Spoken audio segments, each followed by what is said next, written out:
সাম্প্রতিক যে লস্করে তৈবার জঙ্গি গ্রেপ্তার হয়েছে, 7 জনকে গ্রেপ্তার করা হয়েছে, তারা জেরার সামনে স্বীকার করেছে তারা পশ্চিমবঙ্গে এসেছিল, পশ্চিমবঙ্গের সীমান্ত পেরিয়ে তারা এদেশে ঢুকেছে এবং দীর্ঘদিন পশ্চিমবঙ্গের মাটিতে বসে তারা সার্বিকভাবে বিভিন্ন পরিকল্পনা করেছে, তারপরে ভারতবর্ষের বিভিন্ন জায়গায় গেছে।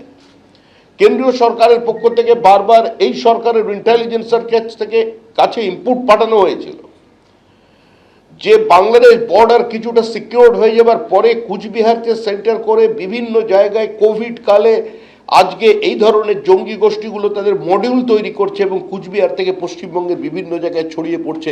এই সরকার তাতে বিন্দুমাত্র কর্ণপাত করেনি, কারণ এই সরকার কার্যত বাবরের সরকার, এই সরকার মৌলবাদীদের সরকার, এই সরকার বিভাজনকামী সরকার, এই সরকার সমাজকে ধর্মের নামে ভেঙে টুকরো করে দেওয়ার সরকার।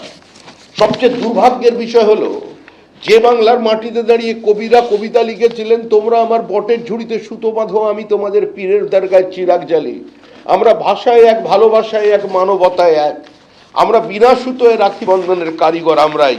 আজকে সেই বাংলা সম্পর্কে সুপ্রিম কোর্ট তাদের অবজারভেশনে কি লিখছে দেখুন, we have never seen such a polarised state. এটা সুপ্রিম কোর্টের অবজারভেশন। যেই ধরনের পোলারাইজেশন, ধর্মীয় পোলারাইজেশন, এ ধরনের কোনো রাজ্য হতে পারে এটা সুপ্রিম কোর্ট পর্যন্ত কোনোদিন দেখেনি। আমরা কোন পশ্চিমবঙ্গে বাস করছি? আজকে কি আমরা আবার উদ্বাস্তু হব?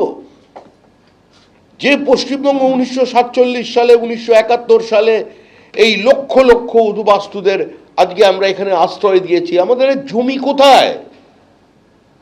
জমি নেই। এবার পশ্চিমবঙ্গের বাঙালিদের ভাবতে হবে তারা কোথায় যাবেন। দণ্ডকারণ্যে জমি নেই উড়িষ্যায়, আজকে উত্তরপ্রদেশের বেতুলে জমি নেই, রায়পুরে নেই, বিলাসপুরে নেই, অন্ধ্রপ্রদেশে নেই। তাহলে বাঙালি হিন্দু কোথায় যাবে? আমরা হিন্দু মুসলমানের রাজনীতি করতে এখানে আসিনি। আমাদের কাজ গোটা পশ্চিমবঙ্গবাসীকে নিয়ে, যারা ভারতীয় মুসলমান আছেন তাদের সঙ্গে আমাদের কোথাও কোনো বিরোধ নেই। কিন্তু আজকে এই নির্বাচন যখন পশ্চিমবঙ্গকে পশ্চিম বাংলাদেশ না বানানোর নির্বাচন, সেই নির্বাচনের প্রাক্কালে দাঁড়িয়ে হিন্দুদের সঙ্গে সঙ্গে আজকে যারা মুক্ত মনস্ক, প্রগতিশীল, শিক্ষিত মুসলমান ভাই বোনেরা আছেন তাদেরও চিন্তা করতে হবে যে তারা কোন রাজ্যের অধিবাসী হতে চলেছেন। ওপারের বাংলাদেশে যে ঘটনা ঘটেছে এপারেও সেই ঘটনার একই প্রতিফলন। ওপারে রবীন্দ্রনাথের মূর্তি ভাঙা হয়েছে আর এপারে তৃণমূল কংগ্রেসের ছাত্র নেতা রবীন্দ্রনাথের প্রতিকৃতিতে আগুন লাগিয়ে দিয়েছে। ওপারে সরস্বতী পুজো বন্ধ করা হয়েছে, এপারে কৃষ্ণনগরের বিভিন্ন স্কুলে, মুর্শিদাবাদের বিভিন্ন স্কুলে পোস্টার পড়েছে মূর্তি পূজা বন্ধ করো।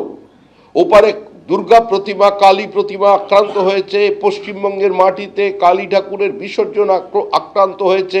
মা কালীকে আজকে পুলিশ ভ্যানে তুলে নিয়ে যাওয়া হয়ে মা কালীকে অ্যারেস্ট করে নিয়ে চলে যাওয়া হচ্ছে। এবিপি আনন্দ, এগিয়ে থাকে, এগিয়ে রাখে।